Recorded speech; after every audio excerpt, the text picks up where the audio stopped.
Hi guys, I'm here today with the lovely Robert, who is a transformational therapist.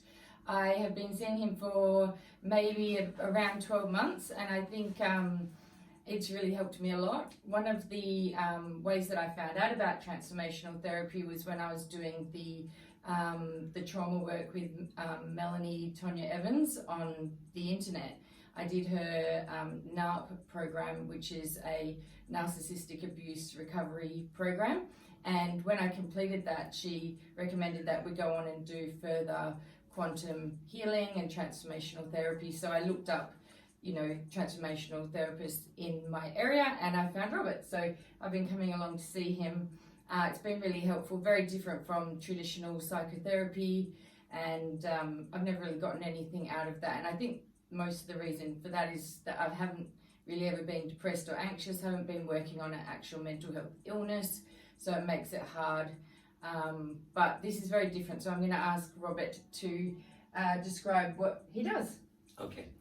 Well, transformational therapy is like a transpersonal psychology, which basically I don't really deal with the body, mind, and emotions which are concealed in you, but with the metaphor that there's a transpersonal soul. There's this luminous inner being of you, a spirit body, that basically enters this body, ingests into the womb, and attaches to the mother, by an energetic inner grid you can call the psychic energy body, the subtle body, what they call energy centers or chakras in Indian mythology and so forth, and aligns to that, and basically it is then reborn. It goes through a series of experiences. These leave certain psychic imprints within the soul in that lifetime. In Hinduism, going back to yoga and so forth, they call them samskaras, which are kind of like psychic energetic imprints within you. Even in this life, most of your inner psychic woundedness comes from childhood to around 5 years old, because the child largely there is totally in its emotional body. So anytime the child is empathically overwhelmed, impacted, fragmented, in any sort of way, it leaves a deep imprint within the soul of the person. Like, for example, as a young child, you have a little dog, and the dog comes up, and the child's very innocent, and it barks. The child goes into a state of kind of stasis and fragmentation, It's overwhelmed, it feels fragmented.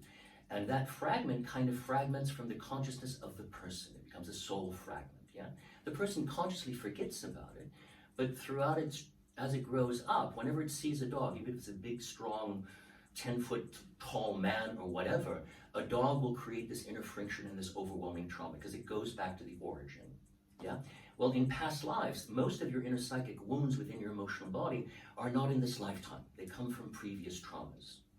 Like most of your phobias, fear of acrophobia, fear of heights. Most people, you don't know about it, but if you go up to the Grand Canyon or a huge inner chasm or something and you look down, some people can walk up and look down with no fear whatsoever. But a lot of people, including myself, if you go up to it, as you get 10 feet close to it, there's this overwhelming terror, Anything buried alive, drowning. We have an inner language that sometimes recapitulates the unconscious mind. People will say, I feel like I'm being stabbed in the back, or I'm drowning. I'm fucking drowning. All of these recapitulate that there are deeper psychic energetic wounds in what you call the unconscious body, which is 94% of you. The power of the unconscious was back with Mesmer, or back in the 1800s with Emile Coué, basically found out as healing doctors that the unconscious, what they call the placebo effect, has, I think it's now 86%, it might be even more. In other words, if you totally believe something absolutely, the unconscious in the body can heal it. You can take a sugar pill, and it can be 100 times more effective than the latest cancer remedy, if you believe in it. So that's the power of it, and these wounds are in the unconscious body. The soul, when it incarnates, comes into it. It goes through the inner lifetime, and at the moment of death, and it keeps deeper imprints within it. Like even in this lifetime, every soul, it's not that you remember everything, because most of our lives are rather boring and tedious and so forth. We remember the high points, deep energetic inner gifts we have, but more significantly the low points, the inner kind of trauma within our body. And these remain in what you call the astral sheath, the psychic energy body of the person. So when the person leaves the physical body, they pop out. And I've been trained in lots of different things, past life therapy, life between lives therapy. And the soul actually has, in a very deep inner relaxed state, has a memory of these things, an existential emotional memory. Women largely are much better at remembering because they remain in the emotional body. Society tends to castrate the emotional body of men up until the age of 7. So men largely actually have a very kind of retarded infantile emotional body unless they learn to open it, such that actors or artists or whatever, if you want to say Mediterranean people, I find are much, much more open to it. I used to give groups in Greece and Spain and South America and so forth, yeah? Because they allow that kind of wild emotionality. Nordic people, especially the masculine, finds it more difficult because they live in the head more, yeah? But in past life therapy or childhood, you have to move into the emotional body to remember it. That's the healing release. Anything you consciously relive, that fragment that you could not associate with, comes back to your soul, and the power of that rejuvenates you. So rather than working upon like the leaves and the stems that modern psychotherapy does, or drugs, which is even 10 times worse, you go to the very root of it. You align your unconscious lower self here to what I would call your higher self. What Socrates called your daimon, your angelic guardian angel, this radiant being of your true self. And that floods and heals everything. So transpersonal is not so much working upon overcoming different phobias and so forth, but aligning you and raising your level of consciousness to the next level. Because really, if you look at it, you've never really solved one problem in your life. When you're 7 years old, you had 7-year-old problems. You're overwhelmed by this and this and this and this. None were really solved. Yeah? What happened is you came 9 and 10, and you moved to another level of consciousness. So you were besieged by 10-year-old problems, 15-year-old problems, 20-year-old problems. Once you understand that, the person of higher energetic consciousness doesn't bother with so much solving the lower problem. They can be solved, and it's good to learn the methodology. And I work there too. The main thing is to raise the level of consciousness so the problem is no longer affecting you. Yeah, Does that make sense? that's definitely the big thing. That was the big thing, yes, in any yes, sense. Okay, yeah. Anyway. It's about not letting things affect you. Not letting it, being rooted in it. And modern society has massively damaged the intuitive inner trust in the person in their psychic intuitive flow. The intellectualization of anything, the whatever. People no longer, you stand before modern art, which has basically been raptured and taken over 40, 50 years ago by surrealism, futurism, and so forth. And you can go to a museum of modern art and literally see a piece of filth or shit on the wall. Yeah, I did that at Mona. Where's that? At Mona in Hobart. That actually, oh, did you? They actually make shit. Oh, I have no idea. Yeah. Seriously? From scratch. They replicate their digestive system. There you go. So that's a perfect example. Well, whatever is that people shut down, and no one is daring to say, like the emperor's new clothes, that it's a piece of shit. And in anything, the person's trust in their intuitive inner knowing has been completely overtaken. And literally, as you more and more trust it, yeah, passing through the ciphers of your conscious analytical mind, of course, so it just doesn't become delusional, yeah, you gain that inner clarity of what you would call your conscience or your higher consciousness, yeah, and that begins to function. Yeah. And so what sort of people come to see? What are the main issues that people want to help with when they come? The main issues, if someone's interested in what I'm doing, they're at a certain level of consciousness. We're all on certain levels, yeah? If indeed this metaphor of past lives, that we are on an inner psychic energetic journey, we do survive death. I mean, there's hundreds of best-selling books on near-death experiences, and most of the hospitals in Europe and so forth, they have a small black box from 30 years ago, because under anesthesia, many people pop out of their body. Yep. And they see exactly what's being done, and that's been certified, whatever. So much that modern medicine is actually putting little boxes with different symbols and objects to see that they can ratify it, so the analytical mind of a lower man can believe it. Yep. In a way. So that's kind of certified, so this consciousness can leave the physical body. That's been certified across the board in psychic sciences, whatever. But you really go into what's called a life between lives inner journey. I'm not going to go into the full journey there. Psychology professor called Michael Newton put out several best-selling books. I trained with him maybe 10, 15 years ago, called Journey of Souls, Destiny of Souls. But it's a long journey where you actually relive leaving the physical body, going into the higher realm of whatever you would call it, the life between lives, meeting your soul family, meeting a council of elders. There's a whole process in which you learn that you're digesting this inner sojourn down here is really a sojourn because you don't grow in the inner life outside of the body. It's a digestive phase because there's no friction. Your soul is at a certain level of consciousness. We're all at different levels of consciousness. Yogis and so forth go back into animal consciousness. There's mineral and animal. Buddha, who gave the recapitulation of all of his lifetimes, recalls that his last lifetime was an elephant. And he's relived it. Yeah, that's why he has a tremendous memory and so forth. Yeah. Most people in India, they realize, most yogis found out by going back and recapitulating that the last life of many people is cows. Yeah, that's why the cow is sacred. And in truth, there's a great truth to it. If you look in the eyes, it sounds bizarre, of a young cow, there's a germinating seed of the higher consciousness of man. There's a tremendous heart there. But anyway.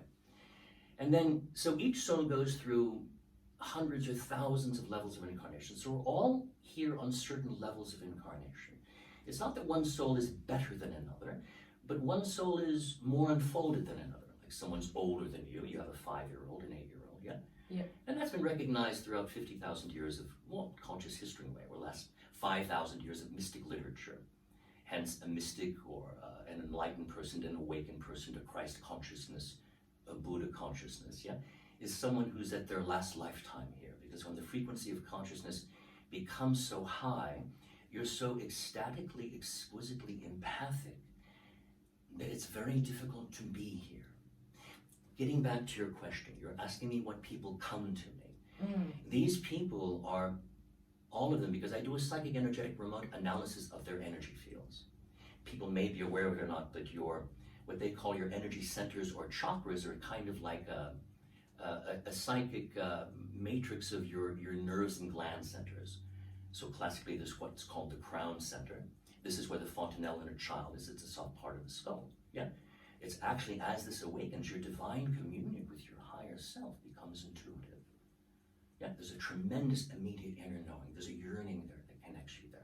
When this is cut, one has very little higher connection at all. You're totally in the earth body. Yeah. Lots of black and white thinking. Lots of black and white thinking. Yeah. Yeah.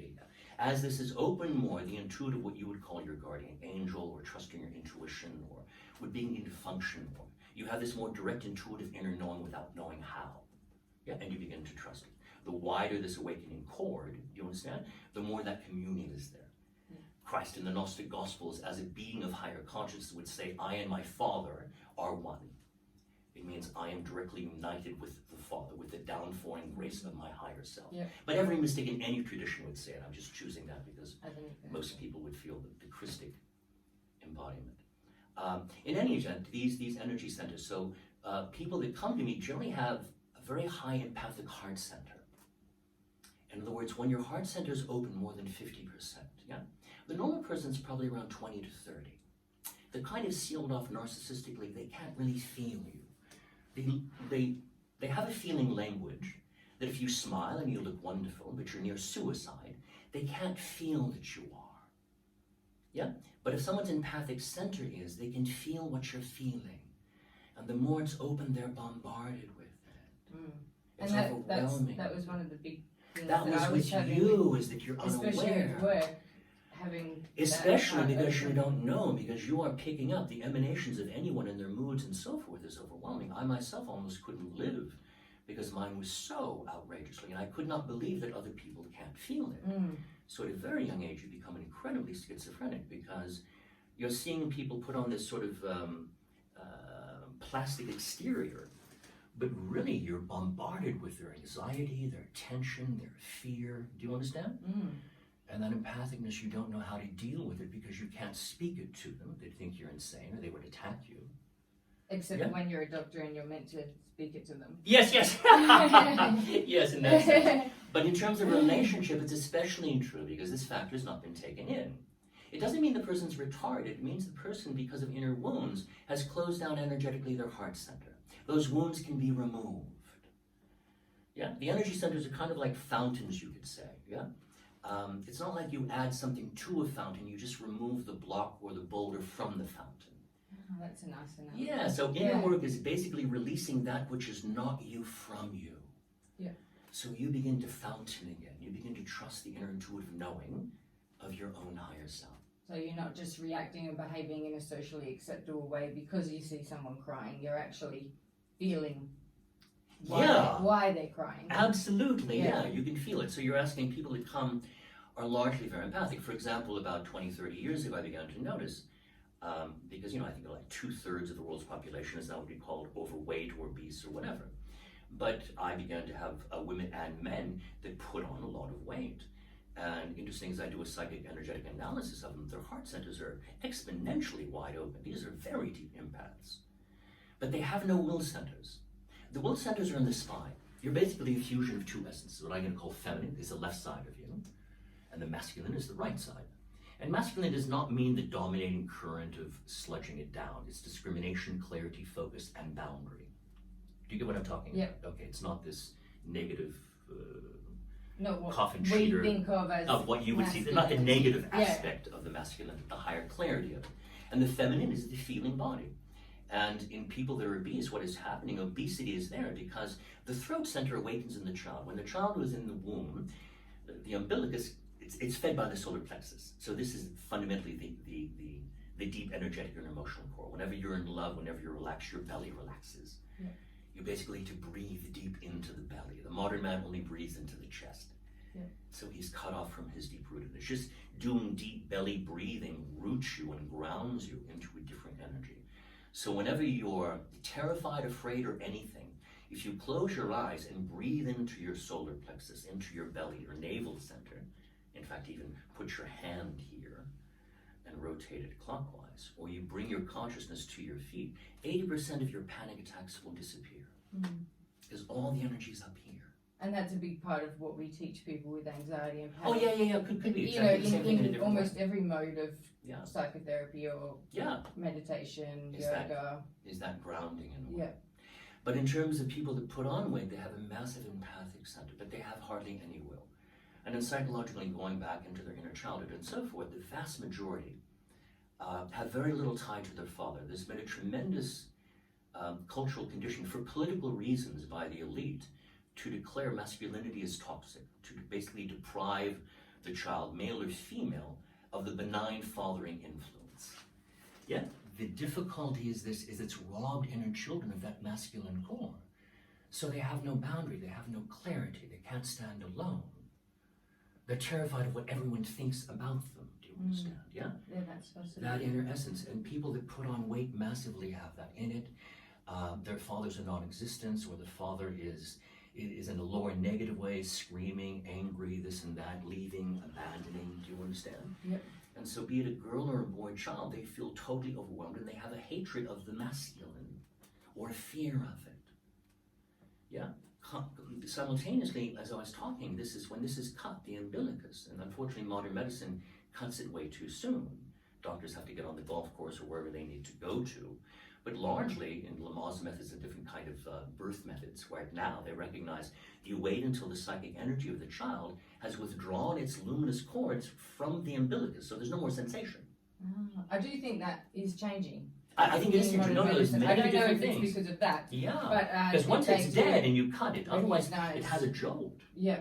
Anyway, so we can go into that dozens, but basically it's just to the throat center. The child has to suck. The child has to attach to the nipple in a way. And the throat center is the first corn to open, and the mother's love and food are very deeply associated. Food and love in the unconsciousness are so deeply associated. So deep French kissing, do you understand? Eating chocolate, which has serotonin kind of uptake in our potentials. Anything that fills that is associated with love. And we live in a world that people are no more electrically sharing life energy or love. This is a bizarre thing. When people hold hands, they're not flooding you with the warmth of their being anymore. They're giving you an automatic, manual kind of castrated handshake. Even when people look at you, they're not pouring their energy into you. When they love you, there's not a stream, because love is a feeling. It's a radiant stream of energy. And we're no longer connecting with people. No. That's why we have to get drunk, we have to have drugs, because only in that kind of artificial state are we open enough to receive. Yeah. Before then, we live in these castrated inner shells. And those that are very feeling people are very deeply affected. They're kind of like the what is that little bird when you go into a mine? A canary. Oh, yes. Right, that dies. Okay. Yeah. The obese people are the empathic inner people of love, living in a world where love is no longer shared. Because they don't have a masculine energy. Their solar plexus center, which is their ego center, tends to be very wounded. So many, what you call people that have weight, put on kind of a plastic, the jolly fat man, or whatever you want to call it. Yeah. Yep. The happy this, but it's a protective mannerism to keep everything peaceful and at bay. Because they cannot deal with any confrontation at all. They live in a very frightened world. Yeah, absolutely. And when they can finally relax, if you look at the show like The Biggest Loser, these are beautiful empathic inner beings, and you can look, they all come frozen, but as they're there, they're hyper emotional people. You know, they're sobbing and crying, and you're deeply touched by it.